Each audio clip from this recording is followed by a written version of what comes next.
Man, please. He owns it. He claims it. There's no need to prove it.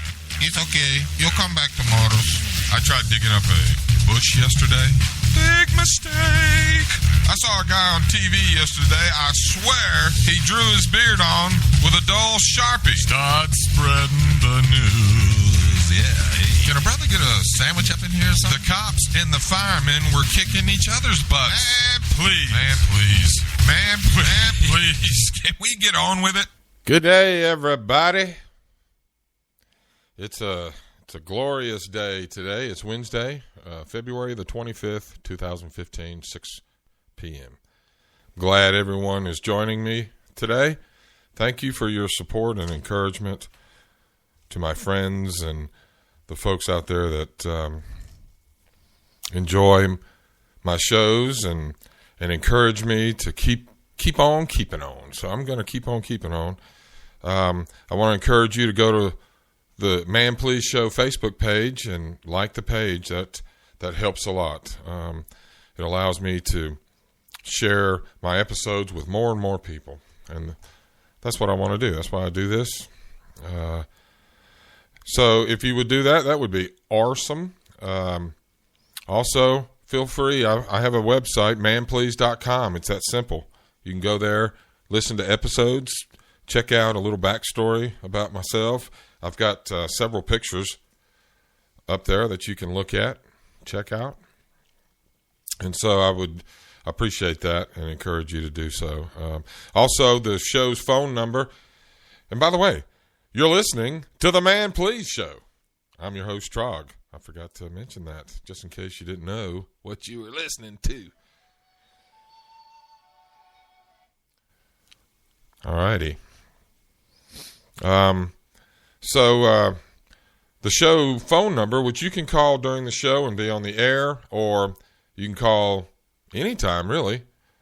And if you have a question or a suggestion for a show, or you just want to sound off, feel free to do so. And that number is 336-987-8667. 336-987-8667. And I appreciate it. Today's show is Love, Respect, Kindness, Part 2. I spoke to the gentleman on Monday, and actually there were a couple things that I forgot to mention, and that I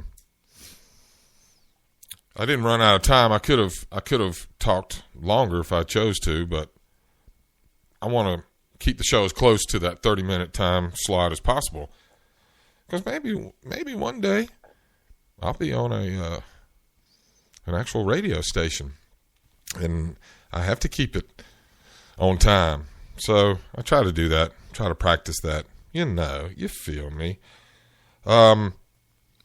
So if you listen to Monday's show, you know that I was talking to the men about relationships and some things that I have learned in my life. I've been married. I'm on my third marriage, but I have actually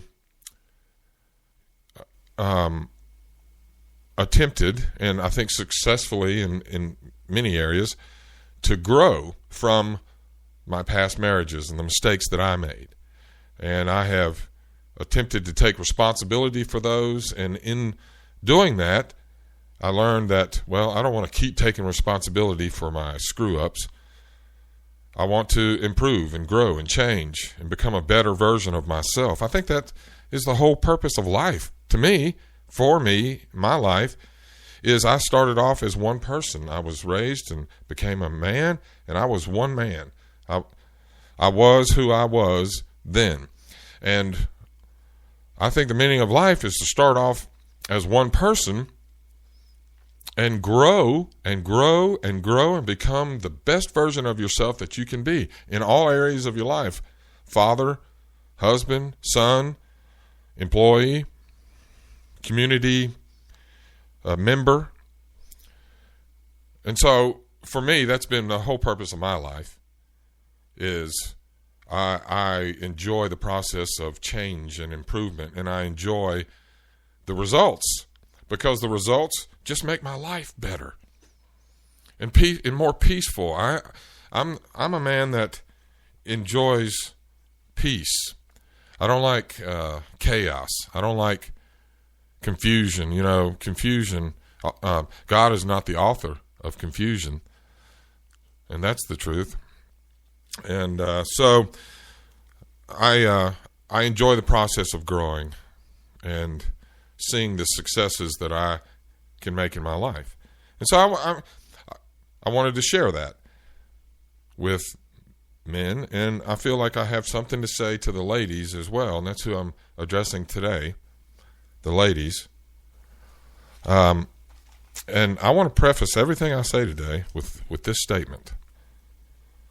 I want to thank every woman in the world today and in the past, because a woman has given birth to every human being that's ever walked this planet, except Adam and Eve.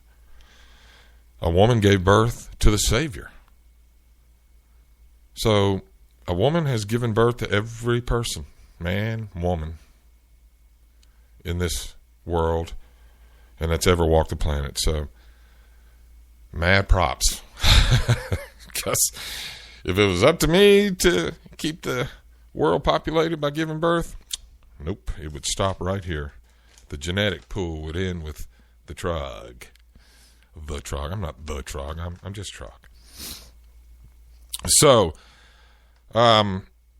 picking up kind of where I left off, and I know that there's a lot of men still listening, and so there's a couple things. There's two specific things that I want to say before I speak to the women. And I think that ultimately it's more important that I talk to the men anyway, because I'm a man and I want to help men become better men while I'm becoming a better man.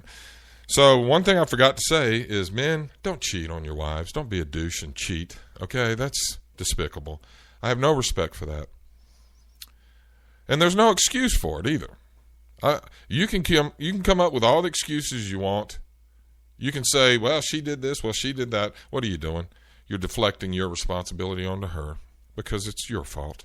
It's your choice, your decision. You made it. Now, you can justify it in your mind any way you want to. There's still no real justification for it. It's just, it's a terrible thing. I don't respect cheaters. I do respect people that have cheated and have overcome and decided not to make those choices for them. But I'm saying to you now, don't cheat. Ever. Ever. Okay. And the last thing for the men, other than I want you to listen to what I say to the ladies, never make your woman, your girlfriend, your wife, the blunt of a joke in front of other people. Come on, man. Man, please. That is an awful thing to do. Do you have any idea how that makes her feel? You obviously don't. If you do it, you don't know how that makes her feel. I've done it. And it never crossed my mind how that made. All I cared about was how it made me feel. That's funny stuff. Ooh, doggy. Okay. Don't do that. I don't do that anymore. That's terrible. Because now I do think about my wife, and I care about how she feels. And so I don't do that. She's my mate, my partner. So if I'm making fun of her or making her the blunt of a joke, I'm doing it to myself. And I'm not going to do that. So don't do that. Don't make your woman the blunt of a joke in front of people, whether it be two people or a room full of people. Unless you're a comedian and that's your routine, which I don't think you are. I don't think I have any professional comedians listening to my show yet. Okay, so I've spent another 10 minutes talking to the gentlemen just to tell those two things. But those two things are very important. Cheating and making fun of your wife. So those are things I forgot to mention Monday that I wanted to say today. Okay, now I'm going to turn my attention to the ladies in the house. I would say to you, if you're not already in a relationship, before you get into one, make sure that you know who you are and what you want, what's important to you in a man. And a lot of times you don't even know what's important to you. So seek out the advice from older ladies that have life experiences. A lot of them are very, very smart and will give you good advice. So if you're at that place in your life, seek out help if you have somebody in your life that can help you with that. But be confident. When you enter into a relationship, enter into that relationship with complete confidence. And I know that's easier said than done, and a lot of people don't even really know what that means. What does that really mean? Well, it means what I was just talking about, knowing who you are and knowing what you want, what's important to you. That comes with a certain confidence when you when you get to that place that you know those things. So don't try not to enter into a relationship until you have those confidences and you feel confident and you feel empowered as a woman. And then enter into, because there's nothing more attractive than a confident woman. Insecurity doesn't work on men or women. It just doesn't. Being insecure is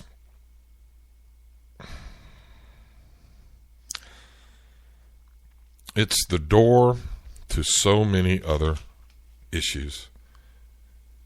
In the void of confidence, in the lack of confidence, enters in jealousy. And you know how awful a thing jealousy is. There's nothing good that can come from jealousy. Nothing good for you or your mate comes from jealousy.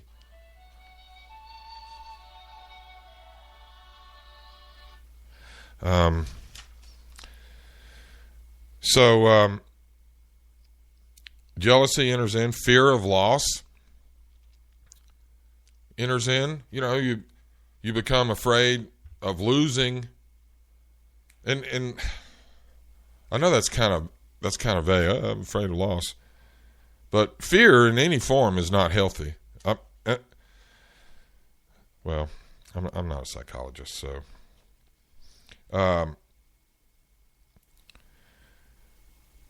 insecurities of all kind, it is nothing but personal torture. You're torturing yourself.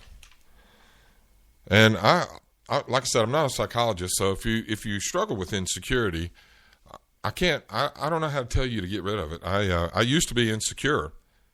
I used to be very insecure in my first marriage, and I have overcome. I don't know how I did it. I really think it was more out of necessity, out of self-preservation, that I overcame jealousy. I overcame fear of loss. I used to be codependent. That's another way to term that. And I overcame those things, and I became secure in myself. And it took, because I lived at home until I got married, and so I never really experienced living on my own until the time between my first and second marriage.